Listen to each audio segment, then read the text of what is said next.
Bonjour. Vous êtes là, on peut commencer. Donc, on va parler aujourd'hui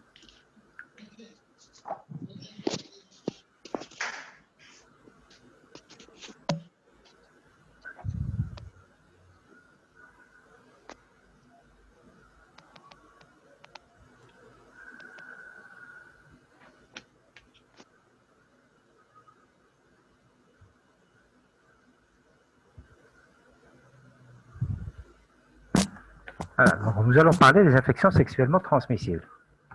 Une infection sexuellement transmissible, donc c'est une terminologie qui est venue remplacer ce qu'on connaissait avant, c'est les maladies sexuellement transmissibles. C'est un problème de santé publique majeur, donc qui est vu un peu partout dans le monde. Et comme se définissent, donc c'est des infections dont le mode de transmission est le contact sexuel. Ces infections peuvent être responsables de complications qui peuvent être parfois graves, des complications gynécologiques. On sait que toute infection peut aboutir donc, à une symphéngite, une stérilité, des infections chroniques graves, le VIH, la syphilis, et aussi le pouvoir oncogène de certains virus, tels que les papillomavirus, qui sont reconnus responsables donc, de cancers, tels que le cancer du col. Maintenant, comment on peut classer ces infections? Donc, il y a deux façons d'aborder la question. Soit quand on parle des infections sexuellement transmissibles, soit on va parler de la clinique, donc, les symptomatologies cliniques, soit on peut aborder la question sous forme d'étiologie, la classification étiologique. Et là, nous avons, sur le plan clinique, on peut distinguer, il y a deux signes majeurs. Réellement, donc, il y a plusieurs, donc vous allez voir, on va les voir. Donc, on parle d'IST avec écoulement. Présence d'un écoulement de pus au niveau des parties génitales. Le deuxième symptôme majeur qui est reconnu également, c'est les infections sexuellement transmissibles avec ulcération, des lésions dues à type d'ulcération. Bien sûr, à côté de cela, il y a donc d'autres symptomatologies, la douleur pelvienne, le prurite, l'apparition de végétation et aussi les infections. Il y a une catégorie d'infections sans atteinte génitale apparente. On donnera l'exemple du VIH, parce que le VIH, c'est une infection qui est transmise dans le mode de transmission et reconnue sexuelle. Mais sur le plan clinique, il n'y a pas de manifestation génitale apparente ou spécifique. Donc, comme vous le savez, vous l'avez déjà vu en clinique, on l'avait fait au cours du VIH, il n'y a pas de symptomatologie génitale caractéristique ou spécifique. Donc, voilà un peu sur le plan clinique comment se manifestent ces infections. Donc, il y a deux symptômes majeurs, l'écoulement et l'ulcération. À côté de cela, on peut avoir aussi des prurites, des végétations. Sur le plan clinique, voilà, on va aborder On sait que sur le plan clinique, les IST avec écoulement, et là, nous avons, bien sûr, vu l'anatomie caractéristique, donc qui caractérise la femme par rapport à l'homme, donc on a les urétrites avec écoulement, les urétrites chez l'homme, qui peuvent se voir chez l'homme ou chez la femme. Sur le plan clinique, ça évoque aussi des germes tels que le Neisseria, les chlamydia, les mycoplasmes, qui sont un peu les germes incriminés quand on a des écoulements. Les cervicides chez la femme et les vulvovaginites, un peu caractéristiques du trichomonase et les candidoses. Quand l'atteinte est de type ulcération, nous allons évoquer d'autres étiologies. L'ulcération, c'est surtout syphilis, qui est une infection due à un germe, une bactérie qui s'appelle Treponema pallidum. Le deuxième type d'ulcération qu'on peut rencontrer aussi, c'est le chancre mou, dû à une bactérie qui s'appelle aussi Haemophilus ducreyi, donc appartenant au genre Haemophilus. On l'a vu, donc l'Haemophilus influenza qui était responsable des infections de la sphère ORL, des méningites, donc bactéries.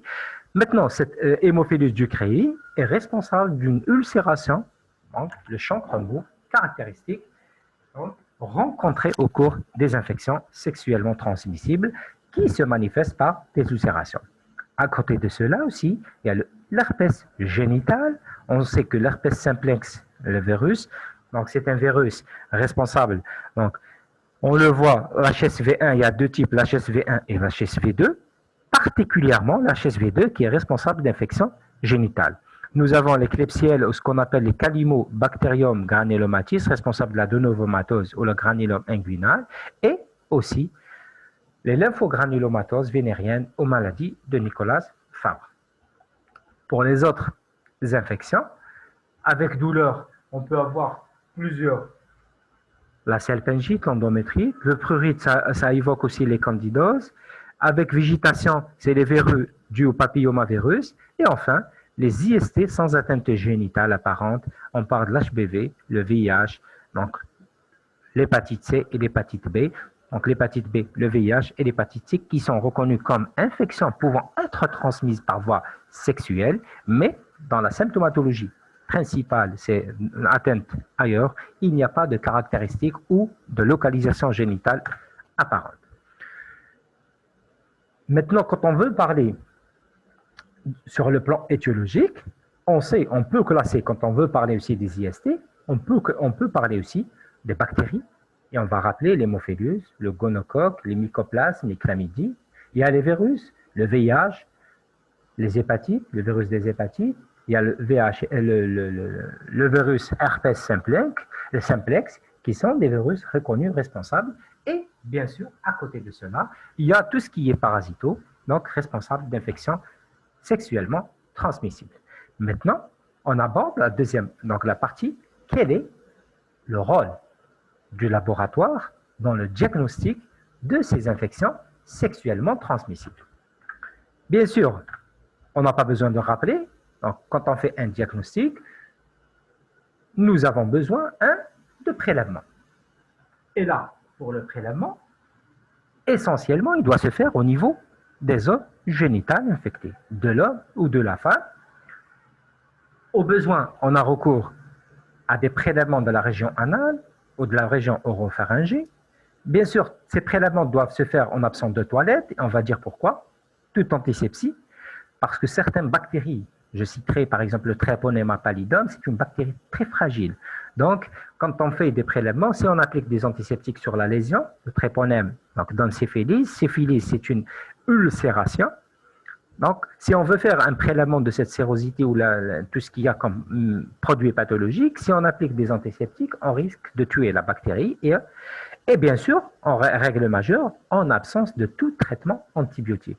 Donc, puisqu'il est recommandé pour les prélèvements à destinée bactériologique, quand on veut faire un diagnostic bactériologique, il faut éviter de prescrire les antibiotiques avant. On peut prescrire juste après la mise en traitement, quand le pronostic vital est mis en jeu, de préférence éviter l'antibiothérapie.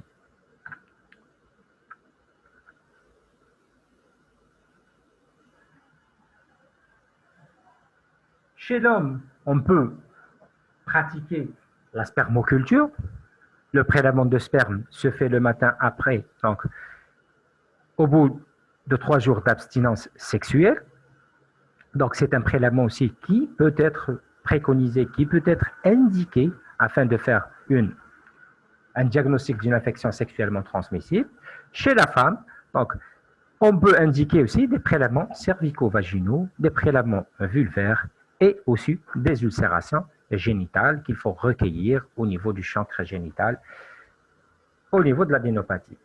Maintenant, on sait qu'il y a deux façons de faire le diagnostic. On rappelle le diagnostic direct ou le diagnostic indirect. Le direct, c'est la mise en évidence du germe ou de ses antigènes, soit par un examen microscopique. L'examen microscopique à l'état frais ou après les colorations spécifiques, le gramme, le bleu de méthylène. On peut utiliser les colorations fluorescentes et on va le voir aussi un peu plus en détail concernant le tréponème qui n'est pas coloré par ces colorations habituelles. Mise en évidence des antigènes bactériens par des tests d'agglutination. Et enfin, on a l'isolement, l'identification après mise en culture et les nouvelles techniques du génome, la détection du génome bactérien par les techniques de biologie moléculaire. Voilà pour résumer un peu. Donc, l'examen direct, trouver le germe, ses antigènes ou ses antigènes, soit en utilisant le microscope, les différentes techniques de coloration. Je recherche les antigènes par les techniques d'agglutination. Je vais utiliser aussi les techniques de culture quand c'est possible, c'est facile. Et aussi les nouvelles techniques de biologie moléculaire permettant l'identification du génome. Le diagnostic indirect, c'est la détection des anticorps dans le sérum. Elle est par exemple donc, systématique devant toute suspicion de syphilis, quand on veut rechercher chlamydia, les infections virales, par exemple le VIH, l'hépatite B et l'hépatite C, qu'on a vu la semaine passée. Donc, on ne va pas revenir sur cette partie. Nous avons détaillé les cours précédents. Maintenant, on va aborder la question. Vous êtes devant une symptomatologie d'écoulement. Un écoulement, ça évoque un type de germe. Donc, les germes qu'on doit évoquer devant un écoulement, on avait dit tout à l'heure, c'est le Neisseria. C'est le germe prédilection. Donc, Neisseria gonorrhoeae ou le gonocoque. Donc, le prélèvement qu'on doit faire, c'est le prélèvement de l'écoulement. Donc, prélèvement, l'écoulement urétral, et bien sûr, chez la femme aussi, on peut faire un prélèvement endocervical. À la coloration de Gram, c'est une bactérie, donc même si la culture reste difficile à avoir, mais je peux faire une coloration de Gram, et comme vous voyez, l'aspect caractéristique, c'est le grain de café. C'est des cocci-grammes négatifs en grains de café. Ça, c'est l'aspect caractéristique. Souvent, c'est à partir du gramme qu'on a le diagnostic de ce type de bactérie. L'isolement, c'est une bactérie qui est un peu difficile de culture. On a recours à des milieux riches pour permettre à cette bactérie d'être cultivée. Et bien sûr, on doit faire l'identification de cette bactérie après mise en culture.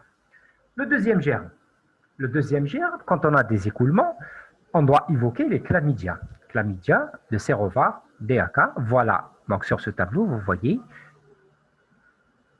les biovars et sérovars des chlamydia et le type d'infection auquel ils sont associés. D'accord? Nous avons donc biovar trachoma et les biovars LGV, les lymphogranulomateuses vénériennes, les sérovars L1, L2, L3. Voilà à peu près voilà, les différents sérovars et les infections auxquelles sont associés.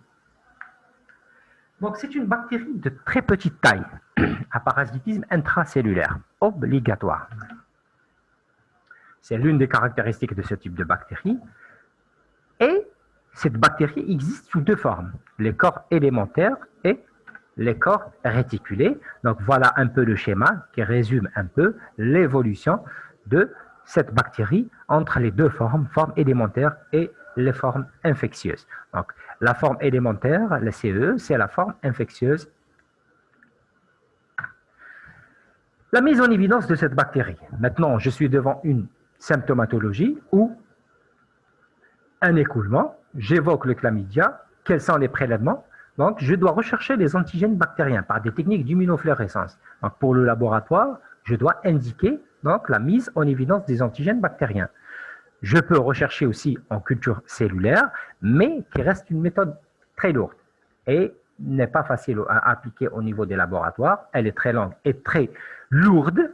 Et enfin, des techniques de PCR, des biologies moléculaires, des techniques d'amplification qui permettent un peu de rechercher cette bactérie. Troisième, germe, donc qu'on avait cité au départ. Donc je rappelle le gonocoque, les chlamydia, les mycoplasmes. Caractéristique, les mycoplasmes, c'est une bactérie qui n'a pas de paroi. Donc, qui dit n'a pas de paroi, donc pas colorée par le gramme, puisque le gramme, il met en évidence sa paroi. Bien sûr, qui dit, une des caractéristiques des mycoplasmes, c'est qu'ils sont naturellement résistants aux antibiotiques agissant sur la paroi. Puisqu'ils n'ont pas de paroi, il n'y a pas la cible de l'antibiotique. Mais ça reste aussi des bactéries fragiles. Donc, très difficile à cultiver. Son diagnostic peut être recherché par la détection des antigènes par immunofluorescence. L'isolement en culture sur milieu liquide spécifique pour mycoplasme et enfin les techniques de biologie moléculaire. Vous voyez un peu, donc, quand on parle d'écoulement, les germes sont un peu difficile à mettre en culture. Si pour le gonocoque, donc c'est un cocci à gram négatif en graines de café, qui est mis en évidence surtout souvent en examen microscopique, très difficile aussi à mettre en culture. Les autres, donc il y a la possibilité de rechercher par donc des antigènes par immunofluorescence, la mise en culture qui reste un peu fastidieuse, technique, lourde et longue, et enfin la biologie moléculaire qui permet un peu la détection de l'amplification génique. Les ulcérations. Par définition, une ulcération, c'est une perte de substance. Devant une ulcération génitale, qu'est-ce qu'on doit évoquer comme étiologie? Ce sera la syphilis. L'herpès génital et le chancre mou, l'hémophilus du cri. Syphilis, il est dû à une bactérie qui s'appelle Treponema pallidum. C'est une bactérie non cultivable in vitro, appartenant, hélicoïdale appartenant à la famille des spirochètes, agent de la syphilis. Cette bactérie peut être recherchée au niveau des lésions primaires, le chancre, quand on est en phase primaire, ou en phase secondaire, puisque par la suite, il est impossible de trouver cette lésion. Maintenant, en diagnostic direct et en diagnostic indirect, l'examen à l'état frais de la sérosité sur microscope à fond noir permet d'observer une bactérie hélicoïdale avec une mobilité particulière.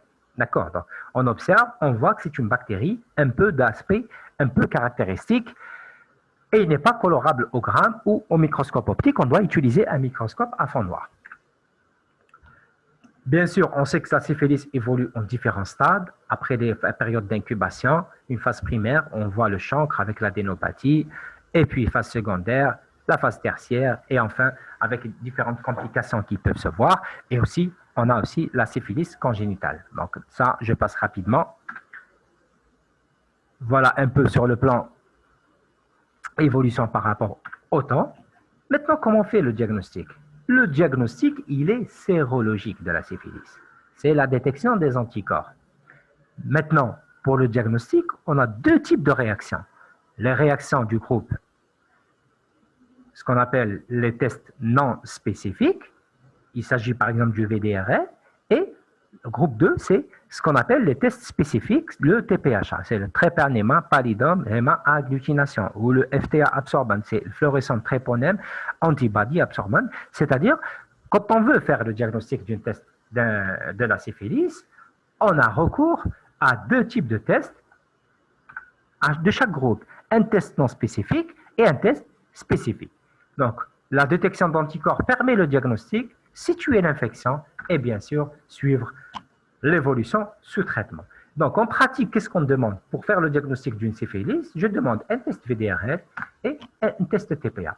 Voilà un peu la cinétique des anticorps. Voilà les anticorps au cours d'une syphilis qui est traitée. Et on voit, après une période après le contact infectieux, une phase sérologiquement muette, et puis apparaît les tests non spécifiques. On voit que c'est le TPHA qui est le premier à apparaître, d'accord, suivi du VDRL. Si je garde un peu les deux tests, donc voilà le FTA, le TPI, le Treponema pallidum immobilisation, le TPI. Donc sur la courbe, vous voyez en noir, donc la période de positivité.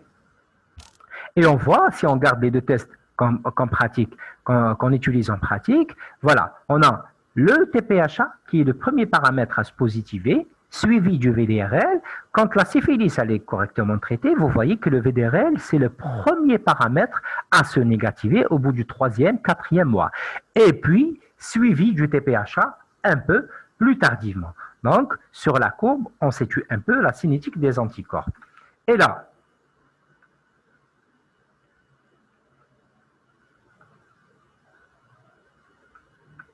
voilà. Par contre, quand la syphilis n'est pas traitée, donc on sait que toujours le TPHA est le premier paramètre, donc il nous permet un peu le diagnostic, le premier paramètre. Par contre, le VDRL suit et reste un peu plus longtemps. Donc l'évolution, on garde des titres des anticorps à des titres différents, donc les anticorps à des titres différents, mais qui restent positifs un peu plus longtemps. Vous voyez sur la courbe, quand la syphilis n'est pas traitée, l'évolution, elle peut prendre un peu plus longtemps. Maintenant, si on va interpréter, on revient à l'interprétation. Quand on dit VDRL, si vous faites des tests pour un patient, VDRL négatif et VDRL et TPHA négatif. Je reviens à ma courbe, c'est les situations où vous êtes, quand je dis VDRL négatif et TPHA négatif, soit que vous êtes en phase précoce, c'est-à-dire la phase sérologiquement muette, ou la phase après guérison.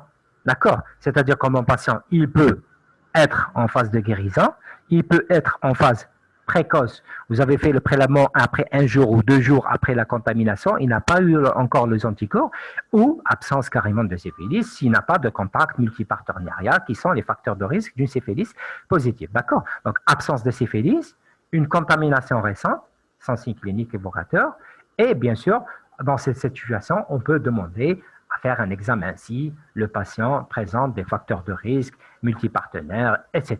D'accord? Maintenant, si le TPHA est positif et le VDRL positif, donc vous êtes en plein syphilis actif, évolutif.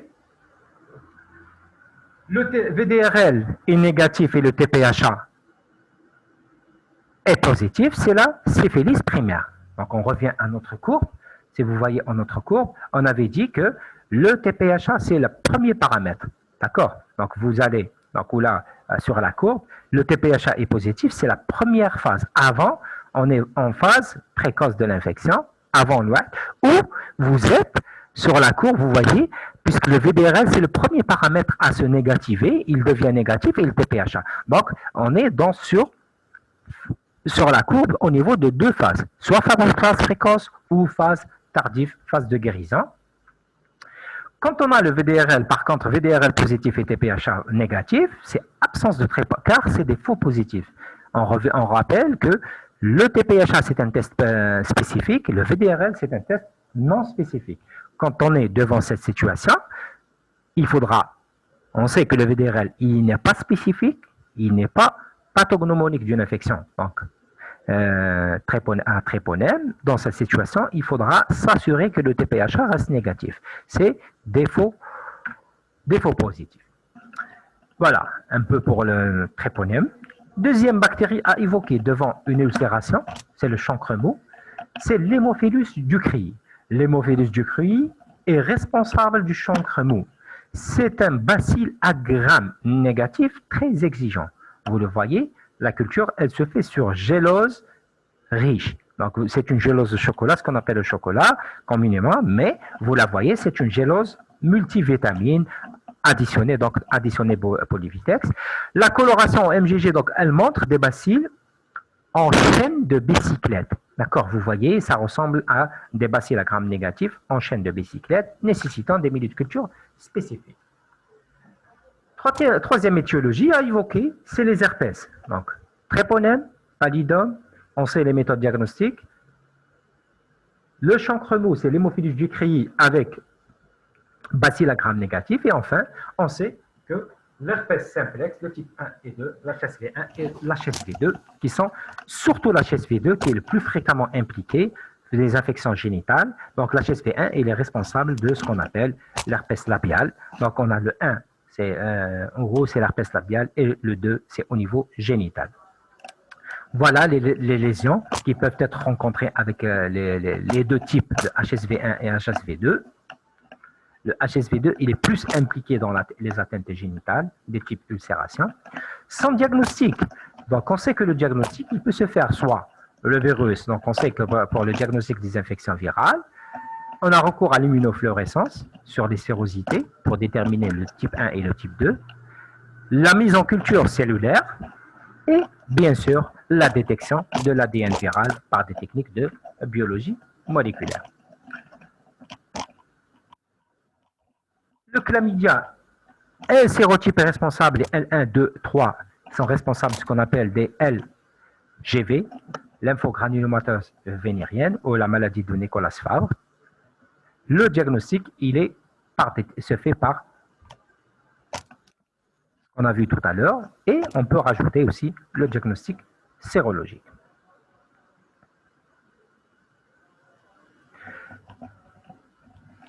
Le dernier germe à évoquer aussi, ce qu'on appelle, ce que vous voyez, les Klebsiella granulomatis.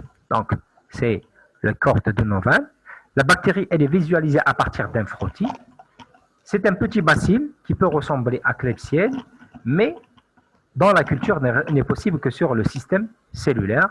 On va voir, la bactérie, elle est visualisée à partir d'un frottis, mettant en évidence le corps de Donovan. Après les deux, donc on a vu tout à l'heure, les deux symptômes majeurs qui sont l'ulcération et sur le plan cliniquement se traduisant par des ulcérations avec les germes qu'on doit évoquer, et les écoulements avec les étiologies bactériennes qu'on doit évoquer, on sait maintenant, donc les autres symptômes, les douleurs pelviennes, les endométrites, la salpingite, la pelvérotonite, le diagnostic il est direct par la mise en culture directement du prélèvement. Quand on a des prélèvements, on fait directement sur milieu de cure approprié. Les végétations, voilà à quoi peut ressembler les végétations. On peut incriminer le papillomavirus. Le papillomavirus, c'est des virus à ADN qui sont non enveloppés. Donc, il existe plusieurs génotypes. Et ces génotypes aussi, ils ont le caractère, ce qu'on appelle les virus sont à caractère oncogène. Et là, on peut partager, donc il y a les virus, comme vous voyez sur le tableau, low risk et high risk, c'est des virus à bas risque et à haut risque, particulièrement le 16, le 18, les 30, 31 et 30, 33, qui sont des virus particulièrement à fort risque de transformation de la cellule et à pouvoir oncogène. Le diagnostic, il est clinique, parce qu'il faudra en reconnaître les virus. Il est clinique, il est cytohistologique. Sur le plan virologique, c'est le microscope et la détection par des techniques de biologie moléculaire. Nous allons passer rapidement, quand on parle d'un sans atteinte, l'IST sans atteinte génitale apparente, l'hépatite B, le virus de l'hépatite B. Donc le virus est le responsable d'une hépatite. Virus, on rappelle rapidement que c'est un virus à ADN, de la famille des EPA DNA virus, responsable d'hépatite, et dans la transmission peut être aussi reconnu par voie génitale. Le diagnostic, c'est l'antigène HBs, la guérison, c'est l'anticorps anti-HBs, l'anticorps qui signe la guérison. Donc la chronicité, tout ça, c'est des éléments. On passe rapidement, et bien sûr, la charge virale aussi, importante dans la prise en charge du patient. L'hépatite C, c'est un virus enveloppé à ARN, responsable d'hépatite, qui évolue vers la chronicité. Son diagnostic repose sur la détection des anticorps anti-HCV. La détection, actuellement, la détection et la quantification de l'antigène de capside. La charge virale, qui correspond à la détection et la quantification de l'ARN. Et la détermination du génotype, qui sont des éléments importants pour la prise en charge et le suivi de cette infection. Enfin, le virus du sida, ce qu'on appelle le virus de l'immunodéficience acquise, c'est un virus à ARN de la famille des rétroviridés, du genre l'antivirus, avec deux virus, le 1 et le 2. Le diagnostic, il est sérologique. C'est la détection des anticorps par des tests rapides, tests ELISA, pour le diagnostic, ou les tests qu'on appelle les tests de dépistage. On a pour la confirmation le Western blot. Donc, le diagnostic biologique se fait par... Donc, nous avons deux situations, quand on fait le dépistage et quand on fait la confirmation pour le Western blot par la bandelette. Voilà à quoi correspond. Donc, à quoi correspond un test de Western blot? C'est la détection des anticorps aux différents types de protéines existants chez le virus. Bien sûr, la détection des constituants, le diagnostic direct de la P24, l'ADN proviral et de l'ARN viral. Voilà à peu près les différents moyens de diagnostic de l'infection par le VIH.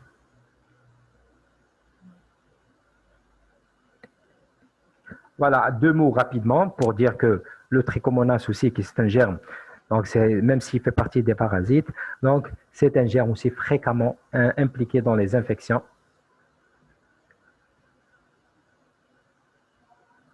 Donc le trichomonas, c'est un L'identification, elle est facile, relativement facile quand on aura l'habitude de voir ce germe. Elle se fait par l'examen direct au microscope. Souvent, quand on a ce germe dans un prélèvement vaginal, il faut arrêter, donc, arrêter dans le sens, arrêter là, donc,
les candidoses, mycoses génitales. Les mycoses génitales, c'est les candidoses, enfin, bon, qui sont responsables. Donc, surtout, voilà à quoi ressemble un candidat en culture. Vous voyez, en milieu de culture. Donc, c'est facilement, il se traduit surtout donc, par des prurites et des pertes blanchâtres sans odeur pathognomonique, surtout le candidat albicans qui est responsable, bien sûr, des atteintes génitales, c'est surtout chez la femme qui est vu chez la femme. Voilà à peu près donc l'ensemble, ce qu'on observe au microscope. Voilà, quand on observe au microscope à quoi ressemble un candidat. Ça, c'était en culture, les colonies blanchâtres un peu caractéristiques. Et là, vous voyez l'aspect ovale caractéristique avec une filamentation qui est caractéristique un peu du candidat albicans qui est responsable des atteintes génitales. Voilà. Donc, ce qu'on avait à dire sur les infections sexuellement transmissibles. Donc, pour rappeler rapidement, infections sexuellement transmissibles, on raisonne en symptômes, soit en étiologie, soit en symptômes cliniques. Nous avons deux symptômes majeurs de syndrome clinique, soit les ulcérations et soit les écoulements. Devant chaque situation, nous devons évoquer des étiologies caractéristiques pour pouvoir mettre en place le diagnostic, c'est-à-dire les mettre, un, le prélèvement et deux, indiquer les méthodes. Donc, on sait que pour les ulcérations, c'est syphilis, Treponema pallidum, son diagnostic et le sérologique, test spécifique et un test non spécifique. Habituellement, on fait le TPHA et le VDRL. La faisabilité était ça, donc d'accord, donc facile à interpréter. Ils permettent, donc ces tests permettent un peu de mettre en place le diagnostic, situer l'infection et de suivre l'évolution ce traitement. Le TPHA, il est positif en premier, suivi du VDRL. Puis, c'est le VDRL, quand l'infection elle est traitée, c'est le VDRL qui est en premier, qui disparaît en premier, qui laisse par la suite le TPHA secondairement qui devient négatif.